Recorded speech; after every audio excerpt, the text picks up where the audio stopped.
नमस्कार, न्यूज़ 10 में आप सभी का स्वागत है। मैं हूं आपके साथ भावना नैयर। देश और दुनिया की बड़ी खबरों पर नजर डालेंगे, जिसमें प्रमुख खबरें होंगी संसद के शीतकालीन सत्र से जुड़ी हुई, प्रधानमंत्री नरेंद्र मोदी के चंडीगढ़ दौरे से जुड़ी हुई, साथ ही साथ बांग्लादेश में किस तरीके से हिंदुओं पर हो रहा है अत्याचार। इसके अलावा खेल और कारोबार जगत की भी खबरें होंगी। शुरुआत करते हैं न्यूज़ 10 की अहम सुर्खियों के साथ।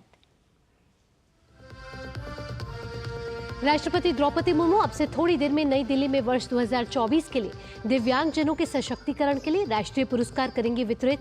बाद में राष्ट्रपति ओडिशा में कई कार्यक्रमों में लेंगी भाग। प्रधानमंत्री नरेंद्र मोदी आज चंडीगढ़ में 3 नए आपराधिक कानूनों के सफल कार्यान्वयन को राष्ट्र को करेंगे समर्पित। पूरे देश में 1 जुलाई 2024 से लागू किए गए थे ये नए कानून।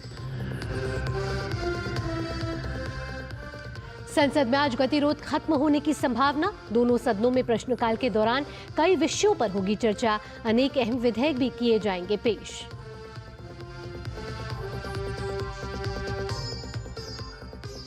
चक्रवात फेंजल के कारण पुडुचेरी और तमिलनाडु में बड़े पैमाने पर नुकसान।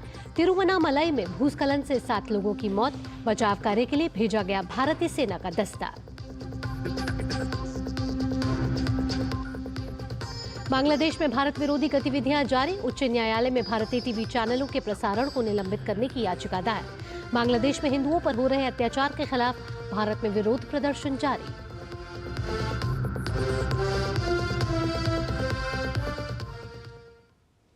और न्यूज़ 10 की टॉप हेडलाइंस के बाद अब खबरें विस्तार से। राष्ट्रपति द्रौपदी मुर्मू अंतर्राष्ट्रीय दिव्यांगजन दिवस 2024 के अवसर पर आज नई दिल्ली में 33 अनुकरणीय व्यक्तियों और संस्थाओं को दिव्यांगजनों के सशक्तिकरण के लिए राष्ट्रीय पुरस्कार प्रदान करेंगी। इस अवसर पर वे दिव्यांगजनों के जीवन को समृद्ध बनाने के उद्देश्य से सरकार की 16 परिवर्तनकारी पहलों का अनावरण भी करेंगे। सामाजिक न्याय और अधिकारिता मंत्रालय का दिव्यांगजन सशक्तिकरण विभाग दिव्यांगजनों के सशक्तिकरण के लिए प्रतिष्ठित राष्ट्रीय पुरस्कार समारोह की मेजबानी करेगा।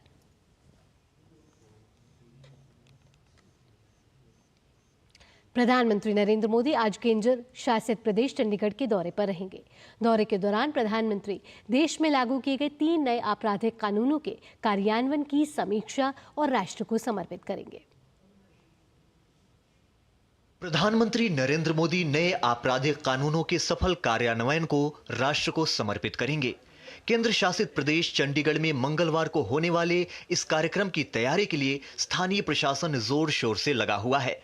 कार्यक्रम के दौरान पीएम मोदी के सामने नए भारत के नए कानूनों के सफल कार्यान्वयन से जुड़े विभिन्न पहलुओं का प्रदर्शन किया जाएगा, तो साथ ही पीएम मोदी इसकी समीक्षा भी करेंगे। विक्टिम्स के लिए भी इसमें बहुत सारी प्रावधान हैं, जैसे विक्टिम्स को कॉपी की एफआईआर की कॉपी देना, उनको इन्वेस्टिगेशन के बारे में बताना, चार्जशीट की कॉपी देना, उसको हमेशा साथ लेके चलना। विक्टिम कॉम्पनसेशन स्कीम को लागू किया गया है और ऐसी बहुत से प्रोविजंस हैं जिसमें लोगों को, विक्टिम्स को, कंप्लेनेंट्स को अब सहूलत दी गई है। और माननीय प्रधानमंत्री जी इसको अब रिव्यू करने और पूरे देश को समर्पित करने आ रहे हैं। हमारे लिए बहुत खुशी की बात है और हमारी बहुत मोटिवेशन बढ़ती है और हम कोशिश करेंगे कि ये नए कानून पूरे लेटर एंड स्पिरिट में आगे भी इम्प्लीमेंट हो जाए। नागरिक प्रथम, सम्मान प्रथम और न्याय प्रथम की भावना से बने ये कानून अब पूरे देश में सफलतापूर्वक लागू हो रहे हैं।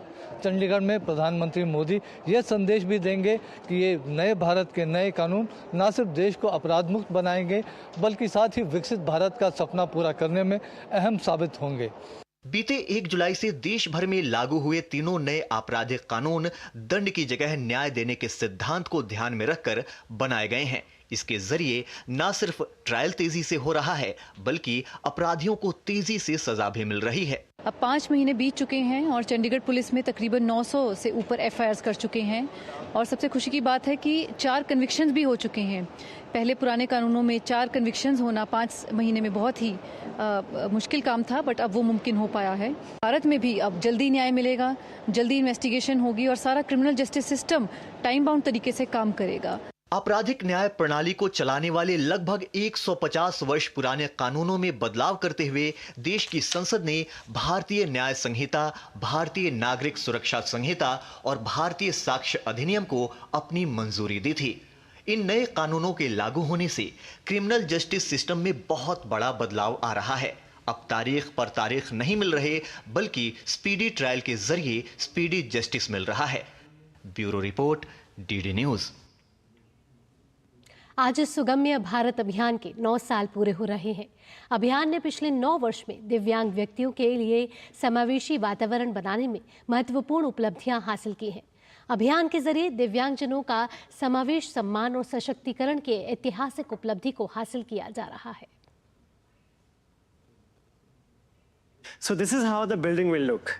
Eco-friendly design, futuristic look, state-of-the-art technology.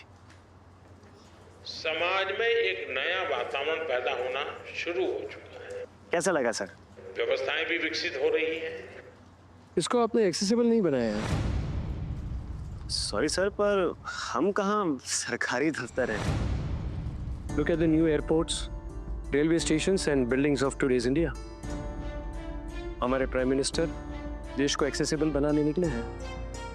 हम कब सी चेंज को अडेप्ट करेंगे? सर, विकलांगों के लिए इतना खर्चा? विकलांग नहीं सर, दिव्यांग।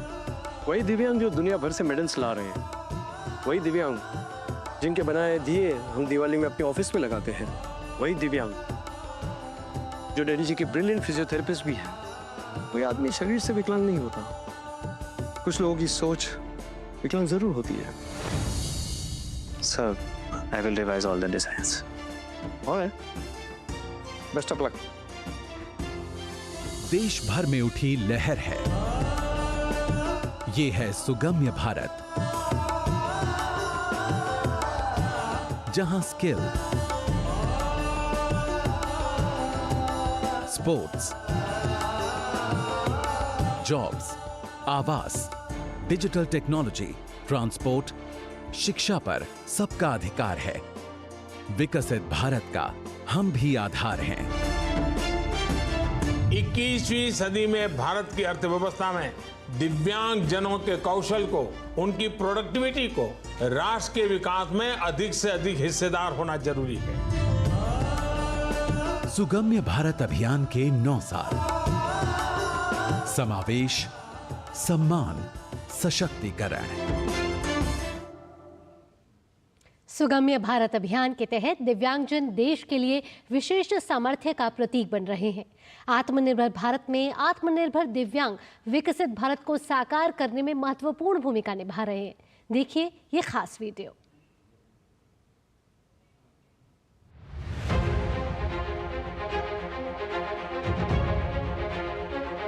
देश में साल 2014 से पहले दिव्यांग लोगों को सामाजिक स्तर पर समानता और आर्थिक स्तर पर अवसर की कमी से जूझना पड़ता था।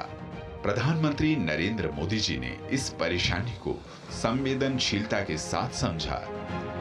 साल 2015 27 दिसंबर के मन की बात कार्यक्रम के दौरान प्रधानमंत्री मोदी जी ने विकलांग की जगह दिव्यांग शब्द प्रयोग करने का आग्रह देशवासियों से किया।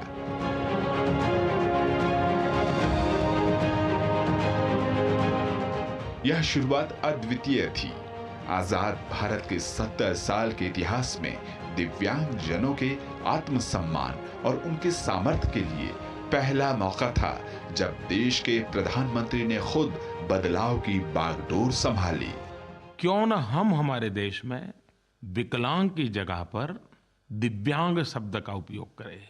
ये वो लोग हैं जिनके पास वो ऐसा एक अंग है या एक से अधिक ऐसे अंग हैं जिसमें दिव्यता है, दिव्य शक्ति का संचार है, जो हम सामान्य शरीर वालों के पास नहीं है।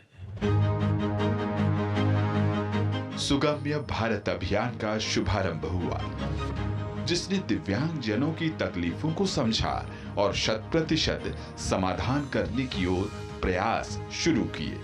दफ्तरों, रेलवे स्टेशनों, बस स्टेशनों, हवाई अड्डों, अस्पतालों, स्कूलों को सुगम्य बनाया जाने लगा और तेज रफ्तार के साथ ये मुहिम लक्ष्य की ओर लगातार बढ़ रही है।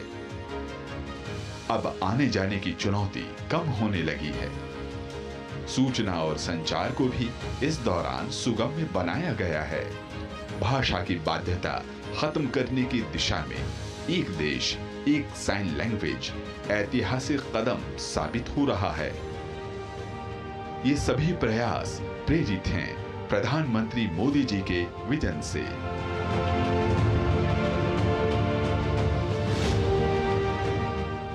परिणाम विश्व पटल पर पैरालंपिक पोडियम पर बड़ी ही शान से नजर आए हैं। टोक्यो पैरालंपिक्स में 19 और पेरिस पैरालंपिक में रिकॉर्ड तोड़ 29 मेडलों ने देश को गर्व और प्रेरणा से सराबोर किया है।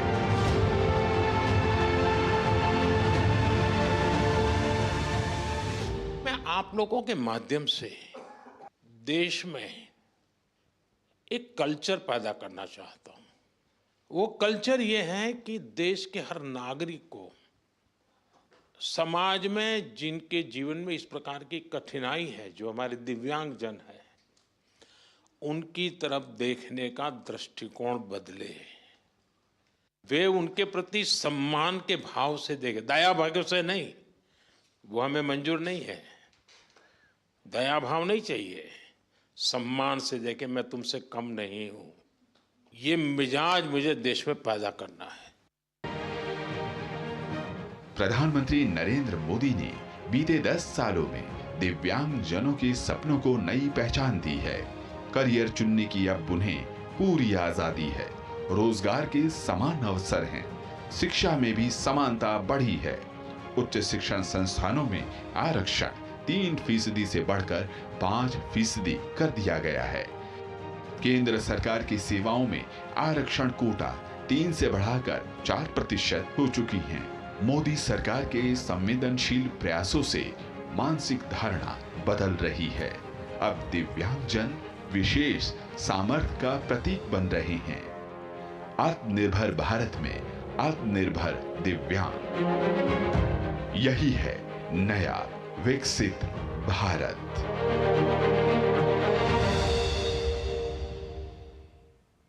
और आइए अब बात संसद के शीतकालीन सत्र से जुड़ी हुई, जहां चला आ रहा गतिरोध आज खत्म होने की संभावना है। उम्मीद है कि दोनों सदनों में अब प्रश्नकाल भी चलेगा। अहम विषयों पर चर्चा के साथ साथ विधायी कामकाज में भी पूरा होगा। सदन की कार्यसूची की बात की जाए तो आज दोनों ही सदनों में कई अहम विधेयक पेश किए जाने और चर्चा किए जाने के लिए सूचीबद्ध है। लोकसभा में 2 विधेयक, बैंककारी विधियां संशोधन विधेयक 2024 और रेल संशोधन विधेयक 2024 विचार और पारित किए जाने के लिए पेश होंगे। विधेयक के माध्यम से बैंक से जुड़े कई पुराने अधिनियमों में संशोधन किए जाएंगे। वहीं रेल मंत्री अश्विनी वैष्णव रेल संशोधन विधेयक 2024 को सदन में पेश करेंगे। विधेयक के माध्यम से रेल अधिनियम 1989 में संशोधन किए जाएंगे।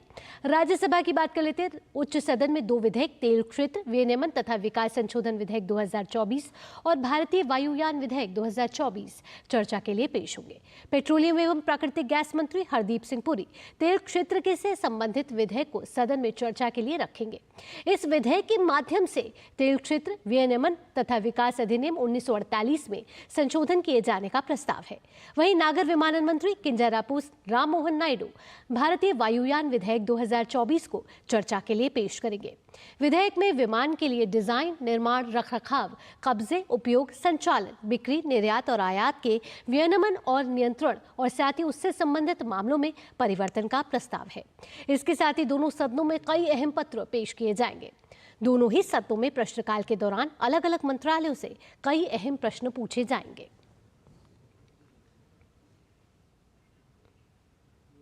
और अधिक जानकारी के साथ हमारे संवाददाता शैलेंद्र मिश्र हमारे साथ जुड़ चुके हैं। आइए ज़्यादा जानकारी उनसे ले लेते हैं। शैलेंद्र, एक हफ्ते से जिस तरीके का गतिरोध चला आ रहा था, उसमें अब उम्मीद की जा रही है कि आज से संसद का सत्र शांतिपूर्ण चलने की उम्मीद है। ऐसे में क्या पक्ष और विपक्ष के बीच सहमति बनती हुई नजर आ रही है? ये देखिए, कल लोकसभा अध्यक्ष ओम बिरला ने एक पहल की थी। उसमें जो लोकसभा के फ्लोर लीडर्स हैं अलग अलग दलों के, उनको बुलाया गया था और उस बैठक में एक सहमति बनी कि अब आज से संसद की कार्रवाई में गतिरोध न हो, उसका एक रास्ता निकाला जाए और जिन मुद्दों पर विपक्ष चर्चा की मांग कर रहा है वो चर्चा भी हो और विधायी कामकाज पर भी प्रगति हो, प्रश्नकाल भी चले, ये सब एक सुनिश्चित करने की कोशिश की जाए। और उसके तहत ये तय हुआ कि जो एक नई मांग की थी विपक्षी सदस्यों ने लोकसभा अध्यक्ष से मिलकर कल सुबह ही, कि संविधान विषय पर चर्चा हो, तो वो मान ली गई। 13 और 14 दिसंबर को संविधान पर विशेष चर्चा होगी और बाद में अगले 2 दिन तक राज्यसभा में चर्चा होगी। इसके साथ ही साथ जो भी मुद्दे, संभल का मुद्दा हो या फिर कोई और मुद्दा हो जिस पर विपक्ष चर्चा चाहता है, तो वो नियमों के मुताबिक लोकसभा अध्यक्ष एक व्यवस्था देंगे और उस पर चर्चा हो सकती है। कहा जा रहा है कि आज संभल को लेकर हो सकता है कि अगर विपक्ष मांग करे तो उस पर चर्चा पर सहमति बनाई जाएगी प्रश्नकाल के बाद। और सत्ता पक्ष की तरफ से अनुरोध किया गया और लोकसभा अध्यक्ष ने भी कहा कि जो प्रश्नकाल है बहुत महत्वपूर्ण होता है और ये बार बार इस बात पर जोर न दिया जाए कि कार्य स्थगन प्रस्ताव या फिर प्रश्नकाल रोककर कोई विषय लाया जाए वो इतना महत्वपूर्ण है, तो वो उस पर भी एक सहमति बनती हुई दिखाई दी है। तो उम्मीद यही है कि कल जिस तरह से रुख रहा बैठक के बाद सत्ता और विपक्ष का, उससे उम्मीद बनी है कि आज टकराव नहीं होगा और आज विधायी कामकाज भी होगा, प्रश्नकाल भी होगा, शून्यकाल में अहम सवाल, अहम मुद्दे भी उठाए जाएंगे और अगर सहमति बनी तो किसी एक विषय पर, संभवतः संभल पर चर्चा भी होगी। तो ये एक बहुत सुखद सकारात्मक बात होगी। चलिए, उम्मीद की जा रही है कि जब 11 बजे अब सदन की कार्यवाही शुरू होगी तो शांतिपूर्ण तरीके से होगी और संसद सुचारू रूप से चल पाएगा। फिलहाल तमाम जानकारियों के साथ शैलेंद्र, आपका धन्यवाद। बुलेटिन में वक्त हो चला एक छोटे से ब्रेक। ब्रेक के बाद भी खबरों का सिलसिला यूं ही जारी रखेंगे। आप देखते रहिए डीडी न्यूज। अनुभव कीजिए शुद्ध MTH बादाम रोगन का प्यार। सेहत बनके रग-रग में दौड़े। त्वचा में समाए, हाइड्रेट करे, हर उम्र की त्वचा का पोषण करे। You deserve the purity. MTH बादाम रोगन, नेचुरल, टेंडर, प्योर। चमके चमके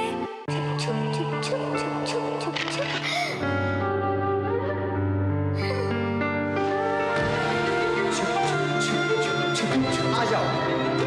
Yes, पापा।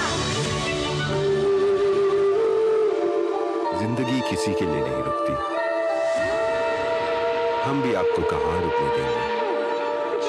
जिंदगी के हर मोड़ पर LIC है तो इंश्योर्ड है। LIC, हर पल आपके साथ।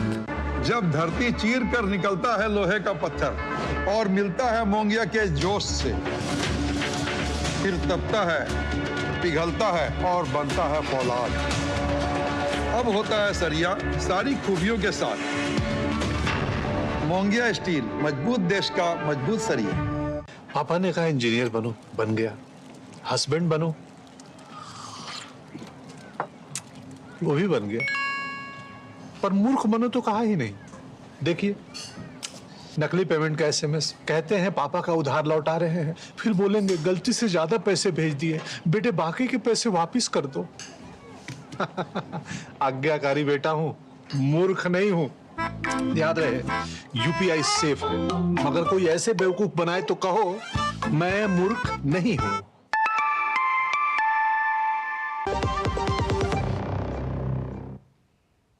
ब्रेक के बाद न्यूज़ 10 में आपका स्वागत। और आइए एक महत्वपूर्ण सूचना और आपकी काम की खबर। पैकेज ड्रिंकिंग मिनरल वाटर हो सकता है आपकी सेहत के लिए खतरनाक। भारतीय खाद्य सुरक्षा और मानक प्राधिकरण FSSAI ने पैकेज्ड पेयजल और मिनरल वाटर को हाई रिस्क खाद्य पदार्थ श्रेणी के रूप में शामिल किया है। यह घोषणा केंद्र सरकार द्वारा पैकेज्ड और मिनरल वाटर उद्योग के लिए भारतीय मानक ब्यूरो के प्रमाणन प्राप्त करने की अनिवार्य शर्त को हटाने के बाद की गई है। FSSAI द्वारा जारी किए गए नियमों के मुताबिक अब सभी पैकेज्ड और मिनरल वाटर निर्माताओं को सालाना निरीक्षण का सामना करना पड़ेगा। किसी भी कंपनियों को लाइसेंस या पंजीकृत करने से पहले ये निरीक्षण किया जाएगा। FSSAI ने यह निर्णय इसलिए लिया है ताकि उपभोक्ताओं की सुरक्षा को मजबूत किया जा सके और पैकेज्ड पेयजल उद्योग में गुणवत्ता नियंत्रण को बनाया रखा जा सके। प्रधानमंत्री की प्रगति पहल देश की प्रगति में काफी अहम भूमिका निभा रही है और दुनिया भी इसे स्वीकार कर रही है। भारतीय प्रबंधन संस्थान बेंगलुरु की रिपोर्ट में कहा गया है कि प्रगति प्लेटफॉर्म के माध्यम से प्रशासनिक कार्यों में सबसे वरिष्ठ स्तर पर जवाबदेही को बढ़ावा दिया जाए। भारतीय प्रबंधन संस्थान बेंगलुरु द्वारा आयोजित संगोष्ठी में भारत सरकार के प्रगति प्लेटफॉर्म की उत्पादकता पर रिपोर्ट पेश की गई। इस रिपोर्ट में कहा गया कि प्रगति प्लेटफॉर्म के माध्यम से प्रशासनिक कार्यों में सबसे वरिष्ठ स्तर पर जवाबदेही को बढ़ावा दिया गया। ऑक्सफोर्ड विश्वविद्यालय की केस स्टडी का विषय था कैसे नेतृत्व भारत के प्रगति पारिस्थितिकी तंत्र को विकास के लिए बनाता है सक्षम। रिपोर्ट में 7 अध्याय शामिल किए गए हैं। बुनियादी ढांचे के लिए प्रगति, शीर्ष से नेतृत्व, समस्या की निगरानी और समाधान, एक डिजिटल प्रशासन, पारिस्थितिकी तंत्र, सामाजिक क्षेत्र के लिए प्रगति, राज्यों में सहयोग और वैश्विक नेताओं के लिए डिजिटल प्रशासन की सीख। रिपोर्ट में कहा गया है कि प्रगति मंच का भारत के बुनियादी ढांचे के विकास पर व्यापक प्रभाव पड़ा है। जून 2023 तक 17.05 लाख करोड़ रुपए की 340 परियोजनाएं प्रगति समीक्षा से गुजर चुकी हैं। पिछले एक दशक में बुनियादी ढांचे पर भारत का खर्च बढ़ गया है। 2014-15 में 1,96,681 करोड़ रुपए से बढ़कर 2023-24 में 10,961 करोड़ रुपए खर्च किए गए हैं। कुल केंद्रीय बजट आवंटन में पूंजीगत व्यय लगभग 12% से दोगुना होकर 22% हो गया है। ये दिखाता है कि सरकार सामाजिक क्षेत्र पर जोर देते हुए पूंजीगत व्यय को प्राथमिकता देती है। रिपोर्ट में पीएम मोदी की तारीफ में कहा गया है कि भारत के शीर्ष नेता की ये व्यावहारिक भागीदारी का एक मंच है। प्रधानमंत्री की सीधी भागीदारी परियोजनाओं को आगे बढ़ाने में एक शक्तिशाली उत्प्रेरक के रूप में कार्य करती है। रिपोर्ट में जल जीवन मिशन, स्वच्छ भारत अभियान, सौभाग्य योजना, स्वामित्व योजना की तारीफ की गई है। रिपोर्ट कहती है कि प्रगति मंच की सुविधा ने केंद्र और राज्य के बीच एक तटस्थ मंच तैयार किया है। मंच ने राजनीतिक मतभेद को पीछे छोड़ विकास लक्ष्यों को आगे बढ़ाने का काम किया है। हर एक रुपया जो देश के इंफ्रास्ट्रक्चर पर खर्च किया गया, उससे जीडीपी में 2.5 से 3.5 रुपए का लाभ हुआ है। प्रगति मंच विशेष रूप से प्रधानमंत्री मोदी के निर्णायक और सक्रिय नेतृत्व के कारण सफल हुआ है। पीएम मोदी ने अपने सोशल मीडिया अकाउंट पर इसकी सराहना करते हुए लिखा कि प्रगति प्रौद्योगिकी और शासन के एक अद्भुत एकीकरण का प्रतिनिधित्व करती है, जो सुनिश्चित करती है कि परियोजनाएं इकट्ठा ना हो और समय पर पूरी हों। पिछले कुछ वर्षों में इन सत्रों से ठोस लाभ हुए हैं, जिससे लोगों को बहुत लाभ हुआ है। मुझे खुशी है कि प्रगति की प्रभावशीलता को ऑक्सफोर्ड और गेट्स फाउंडेशन द्वारा किए गए अध्ययन में मान्यता दी गई है। कुल मिलाकर पीएम की प्रगति पहल देश की प्रगति के लिए काफी अहम है और दुनिया भी इसे स्वीकार कर रही है। Bureau report, DD news. और ताज़ा खबर पर नजर डाल लेते हैं। प्रधानमंत्री नरेंद्र मोदी ने तमिलनाडु के मुख्यमंत्री एमके स्टालिन से फोन पर बात की है। भारत सरकार के सूत्रों के अनुसार पीएम ने चक्रवात फेंजल से उत्पन्न बाढ़ की स्थिति पर यह बातचीत की है और प्रधानमंत्री ने तमिलनाडु, आपको बता दें कि एमके स्टालिन से बात की है और एमके स्टालिन से आपको बता दें कि चक्रवात फेंजल पर बातचीत की गई है। आपको बता दें कि चक्रवात फेंजल का कहर इस समय जारी है। तमिलनाडु और पुडुचेरी में मूसलाधार बारिश के कारण तमिलनाडु के तिरुवन्नामलई से भी लैंडस्लाइड की खबर आई है, जहां 7 लोगों की मृत्यु की खबर आई है। भारी नुकसान हुआ है। पीएम ने राज्य में बाढ़ की स्थिति के बारे में जानकारी ली है और साथ ही पीएम ने हर संभव मदद का भी आश्वासन दिया है। आईआईटी बॉम्बे के प्रोफेसर चेतन सिंह सोलंकी ने सौर ऊर्जा के क्षेत्र में किए गए कार्यों के चलते सोलर मैन ऑफ इंडिया एवं सोलर गांधी के नाम से अब वो प्रसिद्ध हो चुके हैं। चेतन सिंह सोलंकी मध्य प्रदेश सरकार में सौर ऊर्जा के ब्रांड एम्बेसडर हैं। चेतन सिंह सोलंकी और इन दिनों मध्य प्रदेश की यात्रा पर भी हैं। अपने सोलर बस से यात्रा करते हुए चेतन जलवायु परिवर्तन से होने वाले दुष्प्रभावों को बता रहे हैं और साथ ही युवाओं से अपनी जरूरतें कम करने की अपील भी कर रहे हैं। इस बुलेटिन में आइए आपको छोड़ जाते हैं इस खास रिपोर्ट के साथ। मुझे दीजिए अनुमति। नमस्कार। आईआईटी बॉम्बे के प्रोफेसर चेतन सिंह सोलंकी सोलर गांधी के नाम से प्रसिद्ध। सौर ऊर्जा के क्षेत्र में कार्यों के चलते सोलर मैन ऑफ इंडिया का मिला खिताब। मध्य प्रदेश सरकार में सौर ऊर्जा के ब्रांड एम्बेसडर हैं चेतन सिंह सोलंकी। पर्यावरण संरक्षण को लेकर जागरूकता बढ़ाने के मिशन पर हैं सोलर गांधी। सौर ऊर्जा को बढ़ावा देने के लिए 43,000 किलोमीटर से अधिक की कर चुके हैं यात्रा। कार्बन फुटप्रिंट कम करने का कर रहे हैं प्रयास। जलवायु परिवर्तन के दौर में पर्यावरण संरक्षण बेहद जरूरी है और पर्यावरण संरक्षण के लिए जरूरी है कि ज़्यादा से ज़्यादा पौधारोपण किया जाए। पौधारोपण के साथ ये भी जरूरी है कि हम अपने दैनिक गतिविधियों में ऐसे काम करें जिससे कार्बन उत्सर्जन कम से कम हो। सोलर गांधी के नाम से प्रसिद्ध आईआईटी बॉम्बे के एनर्जी साइंस के प्रोफेसर 11 साल की भारत यात्रा पर हैं। सोलर बस में ही चेतन ने अपना घर बना रखा है। साल 2020 में चेतन को मध्य प्रदेश सरकार ने अपना सोलर ब्रांड एम्बेसडर बनाया था। अपनी यात्रा के दौरान चेतन जलवायु परिवर्तन के दुष्प्रभावों को जनता को बताते हैं और उनसे अपील करते हैं कि कैसे कार्बन उत्सर्जन को कम किया जा सकता है।